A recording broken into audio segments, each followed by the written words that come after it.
You placed one clove into your coffee this morning. One small, dark, almost unremarkable spice. And within 10 minutes, something began to happen inside your lungs that most people will go their entire lives without understanding. Not because the science is complicated, but because nobody ever stopped to explain it to them. Until now. My name is Dr. Vincent Halberg. I've dedicated the last 19 years of my career to integrated respiratory medicine, studying how the body manages inflammation, how the lungs maintain their ability to clean themselves, and why, in a growing number of adults, that process begins to quietly break down long before any diagnosis is ever made. I am not here to alarm you. I am here because what I am about to walk you through is something I believe every person who has ever felt that familiar weight in their chest, that thickness, that sense of something sitting just behind the sternum, deserves to hear explained clearly, honestly, and completely. Before I go any further, I want to ask you one thing, and I want you to answer it not out loud, but somewhere quiet inside yourself. When you woke up this morning, was the first thing you did clearing your throat? Did you cough before you even got out of bed? Did your first breath of the day feel slightly heavier than a breath should feel? If you paused, even for a fraction of a second, before answering no, then what I'm about to share is not just relevant to you. It may be the most important thing you hear this week, because that pause is a signal. And signals, as I will explain, are everything. Let me take you somewhere most people have never been, inside the airways themselves, not in a textbook sense. In a real, functional, living sense, your respiratory tract is not a passive tube. It is an active, intelligent, constantly working biological system. The inner walls of your bronchial passages are lined with a layer of tissue so sophisticated that researchers are still discovering new things about it. Embedded in that tissue are structures called cilia, microscopic, hair-like filaments that move in rhythmic, wave-like patterns, millions of them working in coordination every single minute of every single day, to sweep particles, debris, bacteria, and excess mucus upward and out of your lungs. This system has a name. It's called the mucociliary escalator, and it is, in every meaningful sense, your body's first and most essential line of respiratory defense. When it functions properly, you don't feel it. You don't think about it. Your lungs stay clear. Your breathing stays easy, and the quiet work of keeping your airways clean happens entirely beneath the level of your awareness. But here is where the story changes.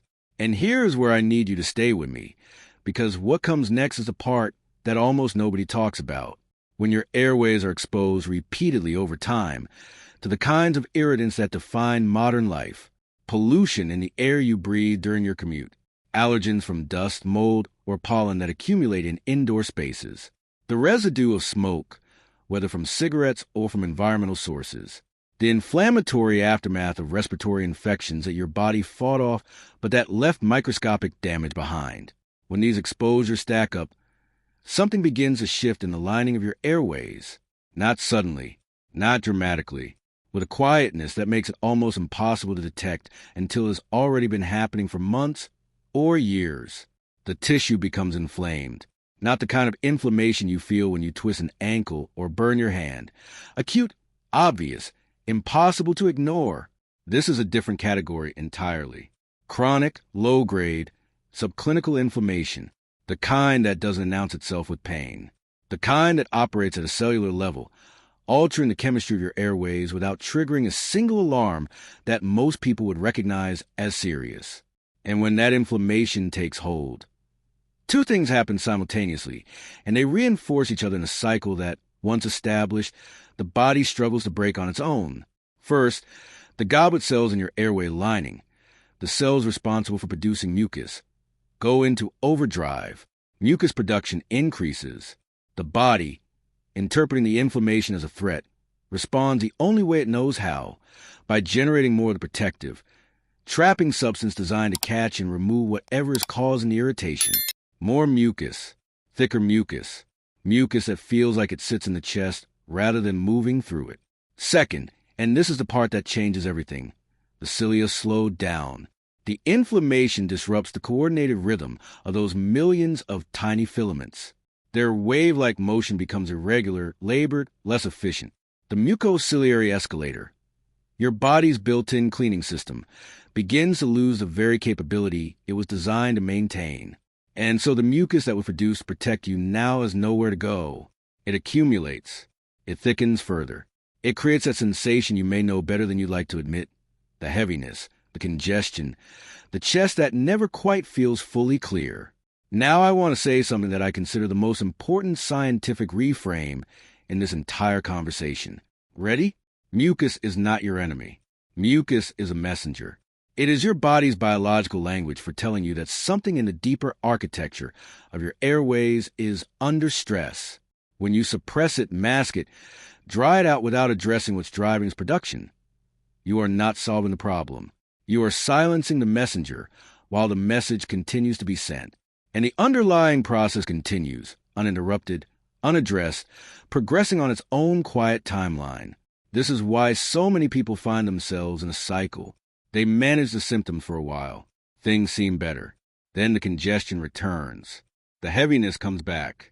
The morning cough that they thought was gone shows up again, a little more persistent this time. Because the root process, the inflammation, the ciliary dysfunction, the overproduction of thick mucus, was never actually supported. It was only temporarily quieted. Now, let me bring you back to the clove. Because I haven't forgotten it, and neither should you. Because it connects to everything I just explained in a way that is both scientifically grounded and genuinely remarkable. Cloves contain a compound called eugenol. Eugenol is a natural phenolic, a class of bioactive molecules that researchers have been studying intensively for its interactions with inflammatory pathways in the body. What makes eugenol particularly interesting in the context of respiratory health is that it has demonstrated the ability to interact with specific inflammatory mediators, the chemical signals that drive the kind of chronic, low-grade airway inflammation I described. Studies have shown measurable effects on mucus viscosity, the thickness of mucus, and on the behavior of airway tissues under inflammatory conditions.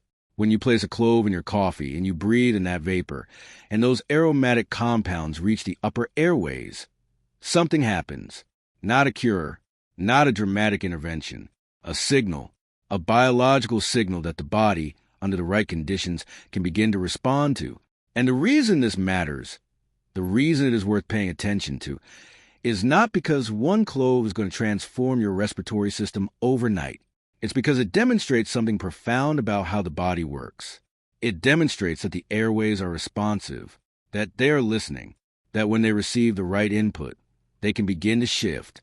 The question, and this is a question I want you to carry into the next part of what I'm about to share, is whether your airways are in a condition to respond fully, whether the inflammation that may have been building quietly for months or years has compromised the system enough that isolated natural inputs are no longer sufficient on their own. Because for many people, by the time they start asking these questions, the answer to that question is not entirely reassuring.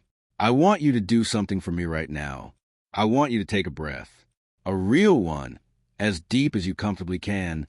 Hold it for just a moment at the top, and notice, does your chest expand freely on both sides? Does the breath feel clean and unobstructed from start to finish? Or is there something, a slight tightness, a sense of resistance, a feeling that you couldn't quite reach the bottom of your lungs even if you tried? Most people, when they do this honestly, notice something, a subtle limitation they had normalized so completely they stopped registering it as abnormal. That normalization is perhaps the most dangerous part of this entire process. Because the body is extraordinarily adaptive, it adjusts to dysfunction. It finds ways to function around impairment. And in doing so, it masks the signal, not by resolving the underlying issue, but by making the dysfunction feel like a baseline. Like this is simply how breathing feels now.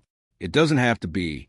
And this is the moment in our conversation where I want to introduce something directly, because I think you've earned it and you're ready to hear it clearly. There's a growing body of people. We are talking about thousands of individuals across many different backgrounds and health histories who have been using a natural, specifically formulated approach to support exactly what we've been talking about, not to suppress symptoms, not to mask the signal, to support the underlying system, to help reduce the inflammatory burden on the airways, to encourage the body's own mucociliary function to work more effectively, to thin mucus in a way that allows a natural clearing process to do what it was designed to do. This is not a dramatic claim.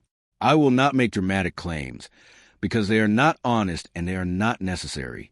What I will tell you is that the approach exists, that it is natural, that it is designed specifically for the kind of quiet, progressive respiratory imbalance that we have spent this entire conversation discussing, and that it is available to you right now, in the link in the description below this video and in the first comment. If your chest has felt heavy for longer than feels normal, if you clear your throat more than you think you should, if your breathing hasn't felt fully free in a way you can no longer quite remember, do not let this moment pass without taking that one step. Look below. The link is there. Take it seriously, because your body has been sending you a signal, and signals, as I told you at the very beginning of this conversation, are everything. But now I want to take you somewhere further, because there is a dimension of this conversation that I have been building toward, and it is the one that I think matters most, not just for your health today, but for the kind of life you'll be able to live in the years ahead. Time. I want to talk about what time actually does in the context of what we've been discussing, because this is where most people make the mistake that costs them the most. When the mucociliary system begins to dysfunction, when the inflammation settles in, when the mucus thickens, when the clearing process slows, the body enters a state of compensated imbalance. It is managing, it is coping, you are functioning, and that functionality creates a false sense of stability. The symptoms are there, but they are tolerable. The chest is heavy, but you breathe. The cough is present, but it passes. And so the decision that should be made, the decision to actively support the system before it adapts further, gets deferred. A week becomes a month becomes 6 months, and the body, in its extraordinary adaptive capacity, continues to normalize the dysfunction. Here is what happens during that time, and I need you to hear this clearly. The inflammation does not pause while you decide. The ciliary dysfunction does not wait for you to feel ready. The gradual thickening of mucus, the subtle progressive narrowing of airway efficiency, the slow adaptation of your body to a compromised baseline, these processes continue on their own biological schedule, completely indifferent to whether you have chosen to act or not. And with each passing month that the system goes unsupported, two things become incrementally true. The imbalance becomes more entrenched, and the body's capacity to shift back toward natural equilibrium becomes slightly, measurably reduced. I am not saying this to make you afraid. Fear is not my tool, and it should not be yours either. I am saying this because I have watched, across years of clinical observation and research, what happens to people who recognize this process early and acted versus those who recognize it and waited. The difference is not subtle. It is not a matter of degree. It is a fundamentally different trajectory. The people who acted early, who gave their body the targeted natural support it needed while the system was still responsive, they preserved something. They kept a window open that, for those who waited, had slowly, quietly begun to close. Right now, in this moment, your window is open. You can feel that heaviness. You can notice that your breath doesn't feel the way it once did. That awareness itself is proof that your body has not yet fully normalized the dysfunction, that there is still a gap between what you feel and what you know breathing should feel like. That gap is your window. And windows, as anyone who has experienced their gradual closing knows, do not stay open indefinitely. Other people who are sitting exactly where you are sitting right now, feeling what you feel, wondering what you're wondering, they made a decision to look at the link below to find out what this natural approach actually involves, to give their respiratory system the support it was asking for before the asking became something louder and harder to reverse. They are ahead now, not because they were more disciplined or more informed, but simply because they acted when the window was still wide open, rather than waiting until acting required forcing something open that had already begun to close. The method that is available to you in the description below this video and in the first comment is not a promise of perfection. It is not a cure. It is not magic. It is intelligent, natural, targeted support for a system that, in your body as in the bodies of thousands of others, has been under quiet stress for longer than you may have realized. It is the kind of support that works best, that the body responds the most fully when it is given before the compensation becomes complete, before the dysfunction becomes the baseline, before the signal becomes so normalized that the body forgets what balance actually feels like. Do not wait for a crisis to remind you that your lungs deserve attention. Do not wait for the heaviness to become something you can no longer explain away. The link is below. The first comment has it too. Go there now, while the decision is still easy, while the window is still open, while your body is still in a place where it can respond and respond fully to the support it has been quietly asking you for.